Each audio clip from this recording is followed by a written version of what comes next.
Greetings, everyone, from Dallas, Texas this week. I'm spending some time down here with my kids. Both my daughter, her husband, and my son and his wife live here in the Dallas area. So welcome from Dallas for the final week. I don't know about you, but these always seem to fly by. For you, probably not so much. But I wanted to review Lesson 6 and then preview the final week, Lesson 7, for ECBA 406. This week was really all about control systems. It was about creativity. It was about risk management, and all of those things that are very important but sometimes forgotten in business today. So the discussion question that started off was about creativity and control, and can those two things coexist in business?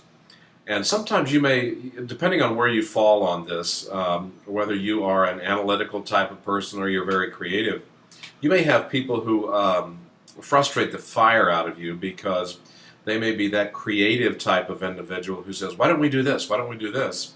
And you may be the one that says, we can't do that. We have to follow the rules. We have to be within these lines. We have to be within these parameters.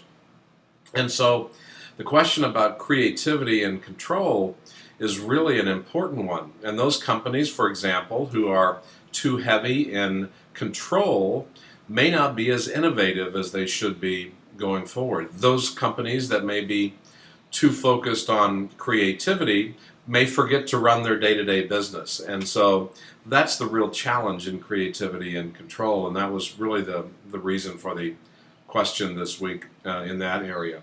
Assignment 6.1 this week talked about control systems, and really when you begin to think about control systems in business today, it really is a measure of risk management, because in million-dollar organizations or even in small businesses where things are so tight, margins are so thin, that any type of mistake that can happen could really put a company in jeopardy.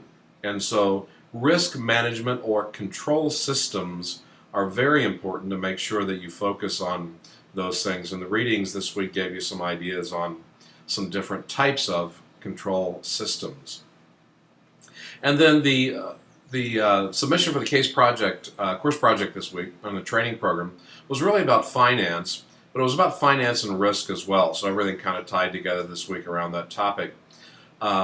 And as I mentioned in my intro for this week, finance in this particular week of this lesson is always the most difficult because people have to understand balance sheets and income statements and those things. And as I mentioned earlier, if there's one thing that I would encourage you as you go up the ladder in management, focus on these. Make sure that you clearly understand the purposes of financial statements, know how to read them, know how to understand cash flow statements, know how to understand balance sheets and all of those areas, because those people who understand those and can have a dialogue in those areas are the people who are going to separate themselves from the rest of the pack for promotion in different areas. So don't see this as another wasted move, and particularly in a training program, it's very important, again, for management trainees to have a working knowledge of finance. And I'm not telling you to be an accountant, for crying out loud, but it's really to be able to look at and interpret financial statements. And so that was an important part of this week. Now, Lesson 7, as we move to, it's going to really be a wrap-up. There won't be a whole lot of new things happening this week. I wanted to make it a little bit light so that you can focus on putting the finishing touches on your training program, course project, and so on. So really the discussion question this week is one for you to reflect on, and it actually helps me out as well, because this type of course project in the final lesson is one that I really wanted to do sequentially. So you had, rather than have you just give me a course project at the end that you had to focus on at the end, which I know most students, instead of working on it every week, will work on it the last week. Well, what I wanted to do is take that into segments, and so each week you worked on a little bit so that when you got to the last week you didn't have to kill yourself to fully understand and fully put your course project together. But what I wanted to do is to have you reflect on the course project, those types of things, and then share with me, share with your fellow classmates what you thought were the most impactful and what you learned the most as you went through that. And then discussion question 2 really talks about nonprofits. Now, as we go through this, strategic planning, those types of things are important for all businesses, whether you are a for-profit entity or whether you're a nonprofit entity. And a nonprofit could be a charitable organization or it could be a church.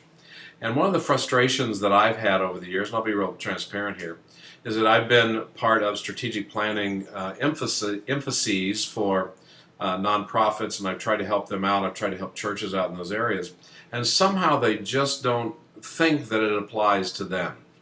And so, again, we all know that God will provide, but sometimes God provides for those who are very focused and make sure that you're being diligent in those areas, in my opinion. And so strategic planning is valuable for nonprofits as well. And so I wanted you to spend some time talking about that in a discussion board for Lesson 7. And then finally this week, I would just encourage you to put all of your resources together on your course project. Make sure that you focus on the comments that I made in previous weeks. As I mentioned, the last submission on this is worth 10% of your grade. So if you go back and you take all of my recommendations throughout each week, then hopefully your focus, your attention, and your grade will be much better on the last submission. So it's really just wrapping things up in Lesson 7. Well, I really enjoyed this class. It's been a much larger class than we normally have in this area, so sometimes it takes a little bit more time to get focused and acclimated in large classes for me as an instructor. But I really appreciate your comments and your focus this week. I sent out an email earlier, and I really meant what I said in that. If there's anything that I can do for those of you who are graduating, or those of you who aren't graduating yet, if there's anything that I can do, you have my phone number. Give me a call. I have spent time, and it's been with a lot of students over the last few years. After they've graduated, they would call me up and say, hey, I've got this opportunity. What do you think about it? Or how can I focus my skills to be able to do this? Or do you have any suggestions in this particular area? I've actually helped one student start a nonprofit who had that desire in going through. So again, just because this is our last class doesn't mean that we have to just say, see you later, bye. So please take me up on that, and I'll make sure we remain connected as long as you'd like to be connected. All right?